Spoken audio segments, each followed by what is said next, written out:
안녕하세요. 사연을 부탁해입니다. 오늘의 사연을 소개하겠습니다. 그날도 여느 날과 다름이 없었는데요. 식사를 하던 제가 매운 청양고추를 먹고 있었는데 동서, 내가 매운 거 먹지 말라고 했지. 형님이 제 손에 있던 청양고추를 낚아채 가버렸어요. 그 모습에 시어머님이 아유 인정머리도 없는 것 그걸 못 먹게 해? 아주 그냥 피도 눈물도 없는 것 이러며 형님을 노려봤어요. 그런 시어머님과 형님은 굉장히 사이가 안 좋았는데 제가 결혼 전 시댁에 인사를 갔을 때 시어머님은 처음 보던 저에게 넌 성격이 아주 좋아 보이는구나. 우리 첫째 며느리는 성격이 아주 그냥 뭐? 라고 말을 하다가는 순간 멈칫했었는데요. 시어머님은 그냥 대놓고 형님을 미워했어요. 우리 형님 성격이 굉장히 똑부러지는 성격이에요. 그러다 보니 시어머님이 뭔가를 잘못하거나 하면 그 즉시 말을 해버리고 마는 그런 사람입니다. 그리고 시어머님은 그런 형님을 항상 못마땅해 했었는데 그냥 대놓고 형님에게 싫은 소리를 할 정도였어요. 하지만 형님도 참 대단했던 것이 시어머님이 어떠한 말을 해도 눈 하나 깜빡하지 않았는데 아마도 시어머님은 그런 형님이 더욱 못마땅했던 것 같아요. 그렇게 허구한 날 시어머님은 형님에게 싫은 소리를 했지만 형님은 그저 상관하지도 않고 딴청을 부렸어요. 그리고 그런 시어머님과 형님 때문에 가족들이 스트레스를 받고 있었지만 형님은 전혀 아랑곳하지도 않았어요. 어느 날은 그런 형님에게 형님 그냥 어머님하고 잘 지내시면 안 돼요? 형님은 스트레스 이런 거 안 받으세요? 제가 물었지만 스트레스를 받긴 왜 받아? 그냥 한 귀로 듣고 한 귀로 흘리면 되는 거지. 그리고 동서도 불만 있으면 속에 담아놓지 말고 어머님한테 다 말해. 그냥 그렇게 있지만 말고 저번에도 어머님 막말하는데 왜 가만히 있어? 형님이 오히려 저에게 쓴소리를 했어요. 사실 우리 시어머님이 말을 좀 함부로 하는 경향이 있긴 했는데 그날은 저보고 너는 부모가 없어서 그런지 애가 눈치를 너무 많이 보는구나 라는 말을 했었거든요. 우리 부모님은 두 분 다 돌아가셨는데 아빠는 제가 초등학교 때 교통사고로 돌아가셨고 엄마는 제가 대학 다닐 때 암으로 돌아가셨어요. 그래서 그 뒤 저는 남동생과 둘이 살아왔고요. 그런데 시어머님은 그러한 우리 친정 환경을 잘 알고 있었음에도 간혹가다 막말을 막 함부로 했거든요. 하지만 저는 굳이 집안의 문제를 일으키고 싶지가 않아서 그냥 입을 꼭 다물어 버릴 뿐 아무 말도 하지 않았고 형님은 그 모습을 못마땅해 했었어요. 동서, 할 말은 해야 하는 거야. 어디서 그런 말을 할 수가 있어? 사람은 말이야. 해야 할 말과 하지 말아야 할 말이 있는 거야. 형님이 다시 힘주어 말을 했고 근데 저는 그냥 머리가 아파서 형님도 어머님 성격 잘 아시잖아요. 그냥 너무 피곤해서요. 참고 말자 그러는 거죠 뭐. 제가 말을 했고 형님이 고개를 절레절레 흔들 뿐이었어요. 형님 말이 맞긴 합니다. 저는 형님처럼 당차지도 못했고 불만이 있어도 그냥 꿍하고 있는 성격이었거든요. 그 뒤에도 시어머님과 형님은 계속 투닥투닥거렸고 시댁은 하루도 조용할 날이 없다고 할 정도였어요. 대부분은 시어머님이 형님에게 당하곤 했는데 그럴 때마다 어김없이 제게 전화를 해서는 네 형님이란 인간은 왜 그렇게 싸가지가 없는 거니? 시어머님의 하소연이 시작됐고요. 그렇게 저도 하루하루 지쳐만 가고 있었는데 아무 상관도 없는 저에게 왜 전화를 해서 1시간씩이나 형님 험담을 해대는지 저는 이해할 수가 없었거든요. 사실 시어머님의 말을 다 들어보면 형님보다도 이건 누가 보더라도 시어머님의 잘못이 더 컸으니까요. 시어머님은 제가 같이 형님 험담을 하길 원하셨지만 저는 절대 그러진 않았어요. 우리 형님이 겉보기로 보기에는 좀 차가운 면이 있긴 하지만 사람은 진짜 진국이거든요. 그러니까 몇 년 전에 제 동생이 많이 아팠어요. 제가 결혼한 뒤 혼자 살던 동생이 어느 날 회사에서 쓰러졌다고 했고 저랑 우리 남편이 놀라서 병원으로 뛰어갔는데 동생은 병실에 누워있었고 며칠 동안 검사를 해보던 의사가 저를 보며 혹시 가족 중에 암 환자가 있었나요? 심각한 표정으로 물었어요. 네? 그게 무슨 말씀이세요? 저는 그때 의사의 말이 정말 너무너무 무서웠거든요. 저는 그렇게 놀란 채 있었고 옆에 있던 남편이 저기 장모님이 암으로 돌아가셨습니다. 의사에게 또박또박 대답을 했어요. 그리고 그런 남편의 말을 듣던 의사가 가만히 고개를 끄덕이다가는 암은 유전이 될 확률이 높은 병입니다. 라는 말을 했고 그런 의사의 말에 그런데 그런 말씀을 하시는 이유가 뭐죠? 제가 떨리는 목소리로 물었어요. 하지만 아마도 저는 그때 이미 알고 있었던 것 같아요. 저기 동생분이 대장암입니다. 의사가 조용히 말을 했고 네? 대장암이요? 우리 남편이 놀란 채 큰 소리로 외쳤어요. 그리고 제가 잠시 휘청거렸던 것 같은데 여보 괜찮아? 라며 남편이 저를 부축했어요. 그런 저를 보던 의사가 바로 정밀검사하고 항암치료 들어가야 할 것 같습니다. 의사는 그저 아무 표정도 없이 덤덤하게 말을 했지만 우리 가족에게는 정말이지 청천벽력 같은 소리였어요. 그 뒤 저는 몇 날 며칠을 제대로 잠도 못 잤고 잘 먹지도 못했어요. 이미 엄마의 암투병을 옆에서 다 봐왔던지라 그게 얼마나 힘든 일인지 잘 알고 있었으니까요. 그렇게 제 동생은 암투병을 시작했고 정말 고통스러워했어요. 저는 그런 동생 옆에서 종일 병간호를 했고 착한 남편이 주말에는 교대를 해주기도 했어요. 그러던 어느 날 시부모님과 형님이 병문안을 왔는데 누워있는 동생을 살짝 보고 밖으로 나갔던 시어머님이 난 이래서 병원 오는 거 싫다니까. 괜히 내가 아파지는 것 같다니까. 라며 인상을 찌푸렸어요. 그리고 그런 모습을 보던 남편이 엄마, 아픈 사람도 있는데 그게 무슨 소리야? 버럭 소리를 질렀어요. 아니 그렇잖아. 저 정도면 암이 집안 내력인 거다. 미쳐도 언제 어떻게 될지 모르는 거야 이거사. 그러니까 너도 당분간 애는 갖지 마. 시어머님이 병실 밖에서 말을 했고 제가 병실 밖으로 나가려다 그만 그 소리를 다 듣고 말았는데요. 그 상황이 어찌나 서럽던지 눈물만 뚝뚝 떨어졌어요. 그런데 그런 시어머님의 말을 듣던 형님이 어머님, 때와 장소를 가려서 말씀하셔야죠. 제발 말씀 좀 조심해서 해주세요. 시어머님에게 마구마구 쏟아내버렸어요. 뭐? 지금 너 시애미한테 뭐라고 한 거니? 얘가 보자 하니까 너 진짜 못돼 처먹었구나. 어디서 시애미한테 그런 막말을 해. 시어머님이 소리를 쳤고 지금 막말을 한 건 제가 아니라 어머님이세요. 동서랑 동서 동생이 친자식이었어도 그렇게 행동하셨을까요? 사람에게는 최소한의 도리라는 것이 있는 겁니다. 예의를 지키셔야죠. 위로는 못해줄 망정 지금 그게 할 소리세요? 형님도 지지 않고 시어머님을 나무랐어요. 그리고 그 모습을 지켜보던 시아버님이 여기서 소란 피우지 말고 빨리 가자고. 큰애야 너도 그만 가거라. 아픈 사람 두고 이게 뭐하는 짓이야. 시어머님을 모시고 병원 밖으로 나가셨고 제가 조용히 눈물을 흘리고 있었는데 형님이 다시 병실로 들어와서는 울긴 왜 울어. 지금 동생한테는 동서밖에 없으니까 눈물바람 하지 말고 정신 바짝 차려. 조용히 제 눈물을 닦아주었고 저는 그만 형님 품에 안겨서 펑펑 눈물을 흘리고 말았어요. 형님은 그렇게 한동안 저를 안아주었고 그 뒤에도 자주 병실에 들러서 동생과 제 건강 상태까지 체크했어요. 병원에 올 때마다 제가 먹을 것을 형님이 많이 준비해오곤 했고 어느 순간부터는 제 동생과도 꽤 친해지게 되었는데 그날도 동생이 먹고 싶다는 것을 사서 병실로 들어왔어요. 형님도 힘드실 텐데 너무 애쓰지 마세요. 안 그러셔도 형님 마음 잘 알아요. 라며 제가 다시 눈물을 글썽이고 있었고 그런 우리의 모습을 보던 제 동생이 저기 고맙습니다.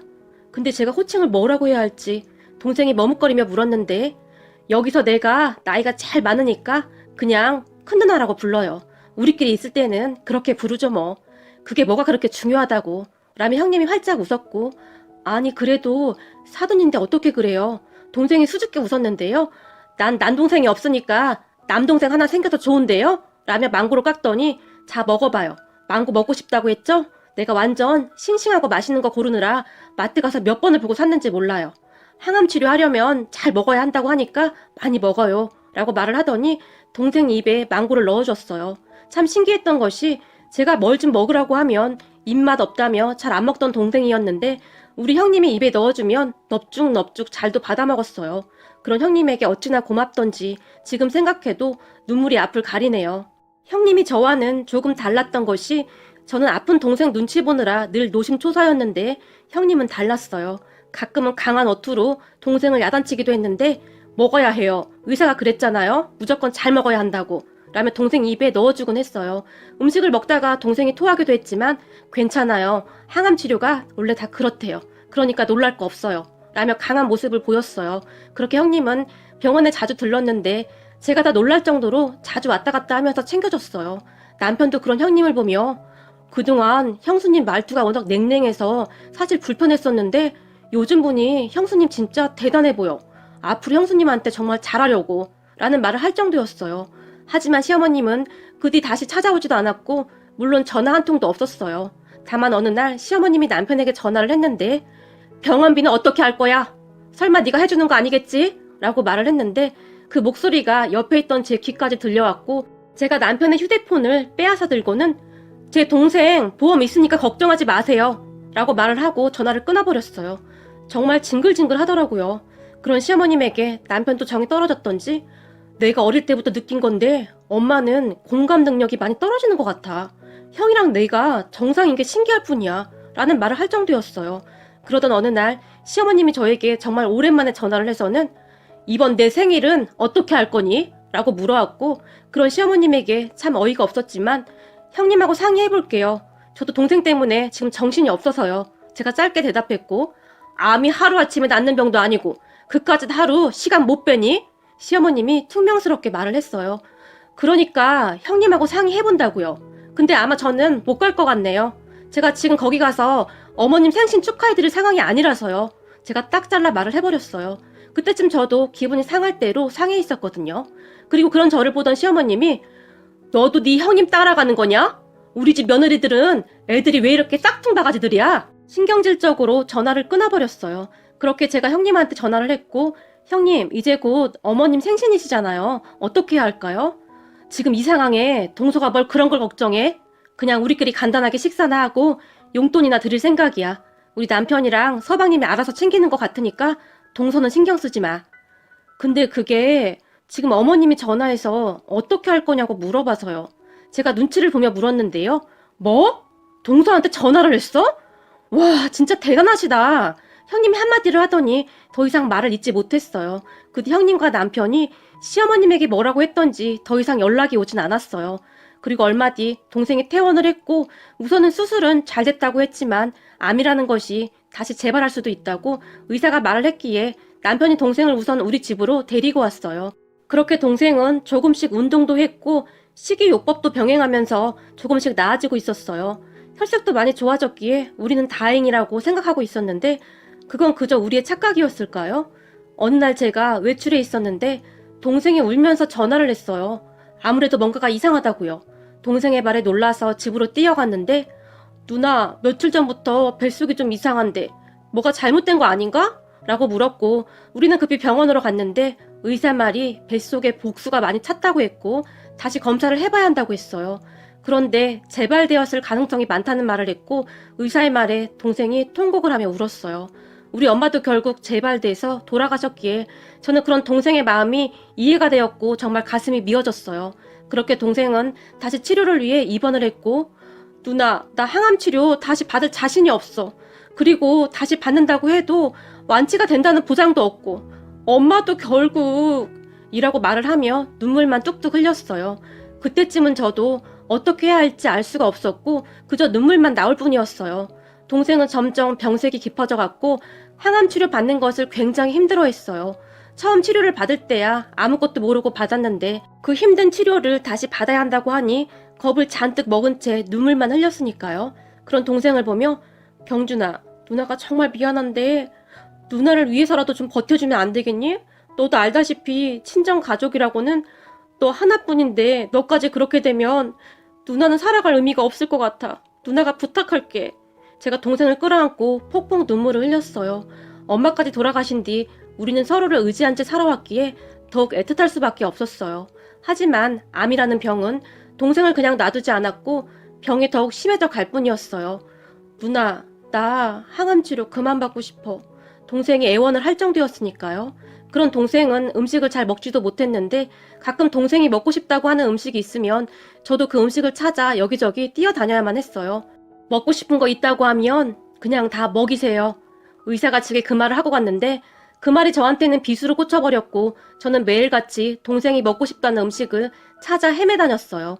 물론 어렵게 구해와도 많이 먹지도 못했지만 단 한 입이라도 먹는 것을 보면 제 마음이 편해졌으니까요. 그런 우리 곁에 항상 형님이 계셨는데 평생을 갚아도 다 갚을 수 있을까 싶을 정도로 형님에게 감사한 마음뿐입니다. 어느 날은 동생이 갑자기 수박이 먹고 싶다고 하는데 한겨울이었기에 수박 찾기가 쉽지가 않았어요. 백화점과 마트에 전화를 했지만 다 팔리고 없다는 말만 했거든요. 그렇게 병원에 왔던 형님에게 요즘 겨울이라 수박이 많이 안 나오나 봐요. 백화점도 그렇고 마트도 그렇고 수박이 없다고 하네요. 제가 이 근처를 벗어나기도 힘들고 남편도 회사 근처에서 알아본 모양인데 없다고 하네요. 동생이 며칠 전부터 수박이 먹고 싶다고 노래를 부르는데 마음이 너무 아파요. 제가 울먹였고 형님이 그런 저를 보며 나도 한번 알아볼 테니까 기다려봐 라는 말을 하고는 돌아갔는데 그런데 다음날 아침 형님이 병원에 다시 왔는데 한겨울이었음에도 불구하고 이마에 땀이 송글송글 맺혀 있었어요. 그런 형님에게 형님 왜 이렇게 땀을 흘리세요? 제가 물었는데요. 형님이 에코백을 꼭 끌어안고 있었는데 동서 내가 찾았어. 내가 찾았다고. 라며 형님이 에코백을 제게 건넸는데 무엇이 들었는지 묵직했어요. 형님 이게 뭐예요? 제가 놀라서 물었는데요. 수박이야 그거. 우리 동네 백화점에 하나 있다고 해서 내가 아침부터 엄청 뛰어가서 사온 거야. 제철이 아니어도 수박을 찾는 사람들이 꽤 많다나 봐. 그래서 금방 소진된다고 하더라고. 몇 개 들어오지도 않는다고 하니까. 그래서 내가 얼마나 뛰었는지 몰라. 학교 다닐 때 달리기 하는 거 제일 싫어했었는데 알고 보니 내가 달리기를 엄청 잘하더라.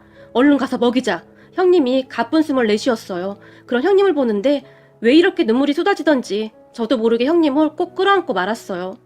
형님 정말 감사해요. 저는 그저 그 말만 되뇌일 뿐이었어요. 아니 울긴 왜 울어. 빨리 들어가자. 형님이 그런 저를 잡아 끌었고 병실로 들어가 형님이 수박을 먹기 좋게 썰어서 동생 입에 넣어줬는데 그동안 아무것도 먹지 못했던 동생이 수박을 입에 넣고는 수박 진짜 먹고 싶었는데 마지막으로 수박은 먹고 가네 라고 중얼거렸어요. 그 말에 제 눈에서 다시 눈물이 비오듯이 쏟아졌는데 수박 진짜 맛있다. 정말 너무너무 먹고 싶었어요. 감사해요 큰 누나. 동생이 형님을 보며 말을 했고 그 순간 형님이 고개를 돌려 눈물을 닦아냈는데 누나들 울지 마. 비록 내 삶이 너무 짧았지만 누나들이 있어서 정말 행복했어. 그리고 내가 내내 생각한 건데 큰 누나가 전생에 진짜 내 누나였던 것 같다. 난 왜 자꾸 그런 생각이 드는 거지? 동생이 힘겹게 말을 했어요. 그리고 얼마 후 동생은 우리 모두가 지켜보는 가운데 조용히 눈을 감았는데 눈을 감기 며칠 전 큰 누나 나까지 가면 작은 누나 혼자니까 큰 누나가 작은 누나 좀 잘 챙겨주세요. 나는 먼저 가 있을게요. 둘이 오래오래 살다가 나중에 하늘나라에서 봐요. 동생이 작별 인사를 했는데 결국 우리 형님도 눈물을 참지 못한 채 소리내어 울었어요. 그렇게 동생이 이승에서 먹은 마지막 음식이 수박이 되었는데 형님 덕분에 그 먹고 싶다던 수박을 먹고 가서 조금이나마 마음의 위안이 되었어요. 장례를 치르는 동안에도 형님 부부가 곁에서 끝까지 지켜줬고 형님의 여동생까지 와서는 이것저것 챙겨줬어요. 비록 동생은 떠나갔지만 항상 옆에서 챙겨주는 소중한 사람들이 있어서 저는 살아갈 힘을 얻었답니다. 그런데 우리 시어머님은 동생을 떠나보낸 저에게 어떠한 유리의 말도 하지 않았는데 정말이지 인정머리라고는 눈꼽만치도 없는 그런 분이셨어요. 그런 시어머님에게 저도 정이 떨어질 대로 떨어져 버렸고 웬만한 일에는 시댁에 가지 않게 되었어요. 그러던 어느 날 시어머님이 우리 집에 쳐들어오셨는데 네 동생 그렇게 된 건 동생 팔자가 그런 건데 언제까지 그렇게 병든 닭처럼 누워만 있을 거냐? 조금 있으면 네 시아버지 생신인데 네가 그러고 있으면 어떡해? 시어머님이 고래고래 소리를 지르다 가셨고 잠시 후에 형님이 죽을 가지고 우리 집에 왔다가 제가 울고 있는 모습을 보더니 왜 그래? 무슨 일 있어? 형님 조금 전에 어머님이 왔다 가셨는데 아버님 생신 어떻게 할 거냐고 제가 조용히 말을 꺼냈는데요. 제 말을 듣던 형님이 생일 어머님은 어떻게 입만 열었다 하면 생일 타령이야? 밥도 잘 못 먹고 있는 사람한테 라고 말을 하더니 제가 말릴 틈도 없이 밖으로 뛰쳐나갔는데 아마도 시댁으로 쫓아갔던 것 같아요. 그렇게 시댁으로 쫓아간 형님이 어머님 생신 못 챙겨서 죽은 귀신 있어요? 생신에 무슨 한이 맺히셨어요? 지금 동서 심정이 어떤지 모르시는 거예요? 아니면 알고도 그러시는 거예요? 사람이라면 최소한의 도리라는 것이 있는 겁니다. 세상 떠난 사람을 애도하는 시간이 필요한 거라고요. 난리를 쳤다고 하네요. 옆에 계시던 아버님이 큰애야 왜 그러는 거니? 놀라서 형님에게 물었고 아버님, 어머님이 조금 있으면 아버님 생신이라고 동서한테 생일상 차리라고 한 것 같은데 이건 정말 아니잖아요. 동서 지금 밥도 못 넘기고 있어요. 형님이 울먹이며 시아버님에게 말을 했다는데요. 그 말을 듣던 시아버님이 뭐가 어쩌고 어째? 거길 가서 뭐라고 했다고? 이 정신 나간 옆에네야. 누가 생일상 차리래? 매년 돌아오는 생일이 뭐라고. 생일 때마다 그 난리야. 내가 그동안 참고 살았는데 더 이상은 안 되겠다. 이 정도면 당신 정상 아니야. 사람이 어쩌면 그럴 수가 있어? 당신한테 눈물이라는 게 있긴 있는 거냐? 무섭다 무서워. 나도 무서워서 더 이상 당신하고 못 살겠으니까 이혼하자. 당신 하는 꼬락서니 보니 내가 아파도 모른 척할 여편네네. 시아버님이 고래고래 소리를 지르며 시어머님을 내쫓아버렸어요. 그리고 다음날 시아버님이 저를 찾아오셔서는 작은애야 미안하다. 나이 많다고 다 어른이 아닌가 보다. 어쩜 그렇게 철이 없는 것인지 내가 사과하마 라며 진심으로 사과를 하셨어요. 그리고 시어머님은 쫓겨나서 혼자 사는 이모님 집으로 갔다고 하는데 어느 날 저에게 전화를 해서는 얘, 네가 네 시아버지한테 말 좀 잘해줘라. 네 시아버지가 집 비밀번호까지 바꿔버렸어. 언제까지 이러고 있을 수도 없고 네가 잘 좀 말해주면 안 되겠냐? 라고 물었지만 어머님, 제가 말씀드린다고 아버님이 어디 듣기나 하시나요? 아버님 성격 불같으셔서 저도 무서워요. 저 바빠서 이만 끊을게요. 라며 전화를 끊어버렸어요. 그 뒤 시어머님은 정말 한참 동안 집으로 돌아가지 못하셨는데 어느 날 제가 시아버님에게 아버님 이제 그만하시고 어머님 들어오라고 하세요.